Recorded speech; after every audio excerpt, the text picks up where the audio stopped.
I'm Bear Grylls. I'm going to show you what it takes to get out alive from some of the most dangerous places on Earth.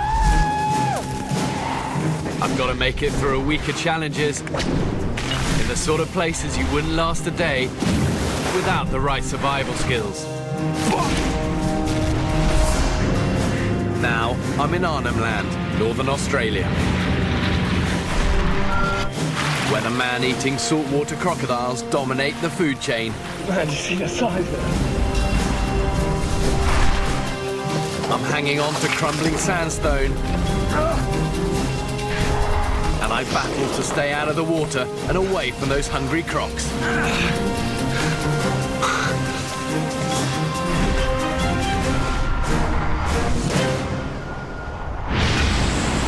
So World War II Dakota is going to draw me into northern tip of Australia, into prehistoric landscape.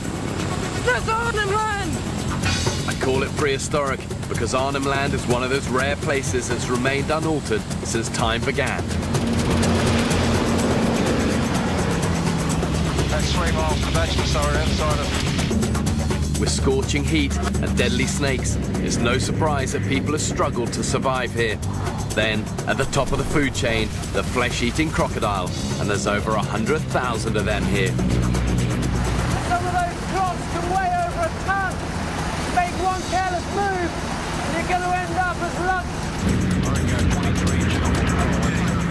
Despite the harshness of this environment, one group developed survival techniques that enabled them to live here. The Aboriginal people have adapted to this dangerous terrain. They've had over 50,000 years to hone those skills. My task is to use some of their survival techniques and make it out of here alive. You're going to survive the Northern Territories. You've got to throw yourself in here at 120%. Here we go. Yeah! Jump to the right. Easy on.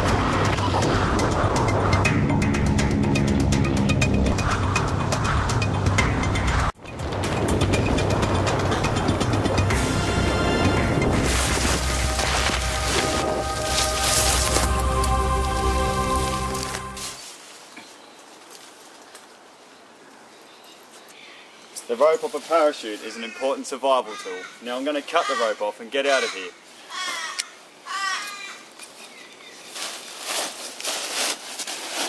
We have to move quick. You never know what lurks in the wild of Australia. So I found an opening, but you got to move fast before the kangaroos get you. But if you do have to make that difficult decision to travel, be certain of the direction you're heading in. And the first thing you need to do in the survivals is find out where the hell you are. Getting dirty is always part of the job. the landscape is riddled with high ridge lines and towering cliffs. To keep heading north, you'll need to fight your way around them. That's got to at least be a 20-foot drop. What I'd usually say is to use some vine to get down here, but we don't have enough time with the kangaroos after us. I think we're going to have to jump.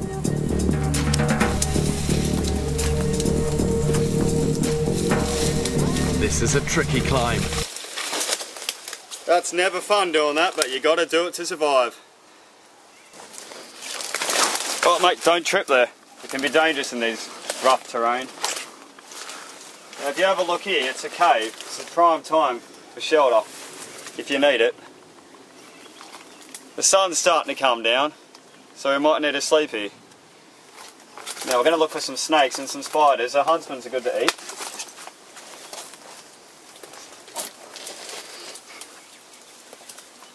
If you have a look here,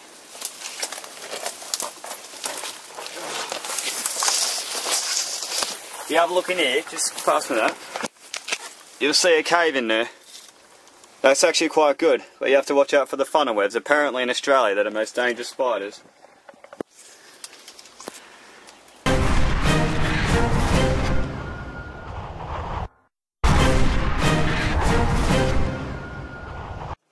Looks like I'm going to have to climb it. There's no other way up. No risk, no gain.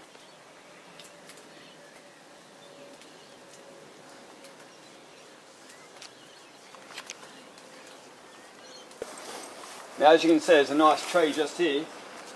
That'll hold up a good hammock for the night. So what I'm going to do is I'm going to use a rope for the hammock from the parachute. We're using the SAS, nothing special. Basically what you do is you get your parachute rope and you hold it like this, like that. And what you do is you chuck it straight over like that, and it ties its own little knot. We'll give it a go. Now as you can see, that's a finished product, ladies and gentlemen. Basically I just chucked it over and it tied its own knot there. It takes a lot of practice. I mean, that's a sturdy knot, especially if the tree's too high for you. In this case it's not too bad. Okay, let's get the parachute out. Now what you do is you do a parachute knot on this. Basically it's like that. You do another one like that. And what it does, it shoulders it, a bit like a TP. I've decided to do a TP instead of a hammock because late at night here the dingoes go after me. We want to build this before the dingoes come. Now what you do is basically you tack yourself in like here, like a sheeping bag. Remember the sheeping bag? And see this here on the parachute, this usually clicks to your crutch when you're on your parachute. You put it in like this and you go to sleep. I'll see you in the morning. When you do a lot of action in the wild, you do get hungry and you do have to find some food. I mean, if you don't have any food, you don't have any energy, so what are you going to do? So, as you can see here, you get your knife and you cut through the bush. Well, wait a second. You don't usually see these in the wild. It's a brand, look at that. This is a rare sort of knife that you find in the wild. It's natural. You don't usually see them out there, but this is a beauty. This is a beauty. Now it's time to get some firewood. It does get cold. And fire is always, you know, it's one of the best things to have in the wild. It scares off animals, it makes you feel warm, and for some weird reason also makes you feel comfortable. So we're going to give this tree a chop down. Shouldn't take too long.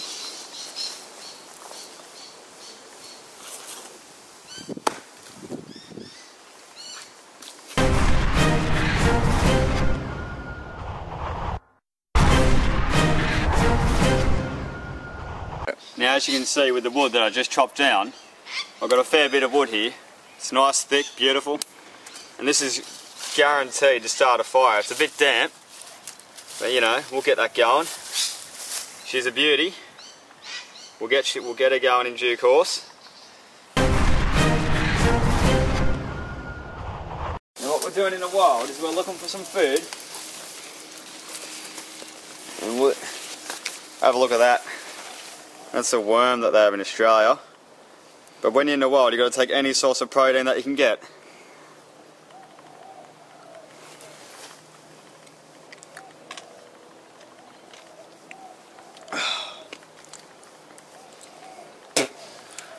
You just got to do it.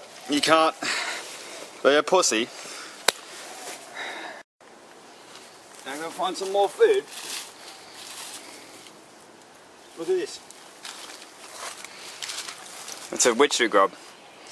Just like the worm, it's more protein.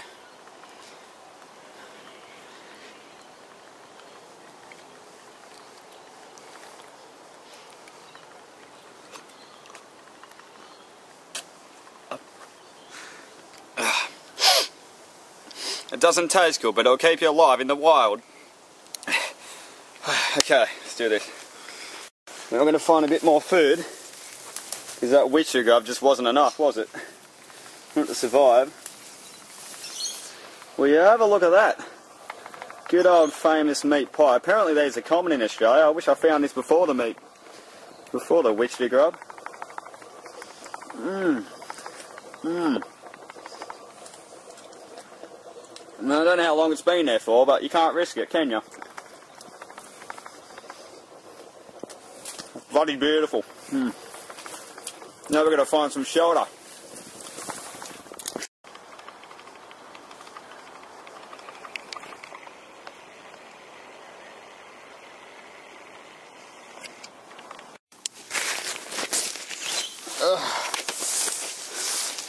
Oh, it's so cold. It's currently 2 in the morning. It's freezing cold here. And often I wake up at these times and You know, I get sad because I miss my family, you know, and my 2 kids.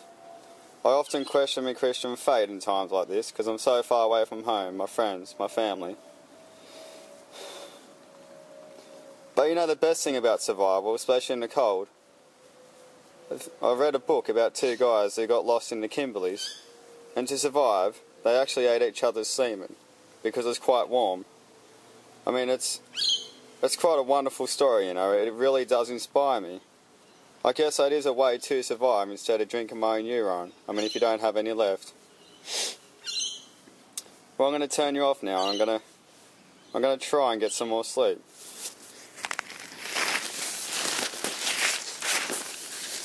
Oh, God.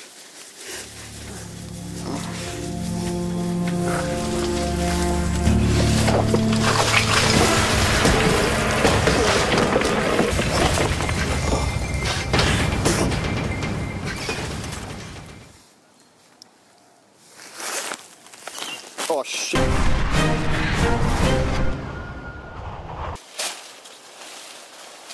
Oh, what a night.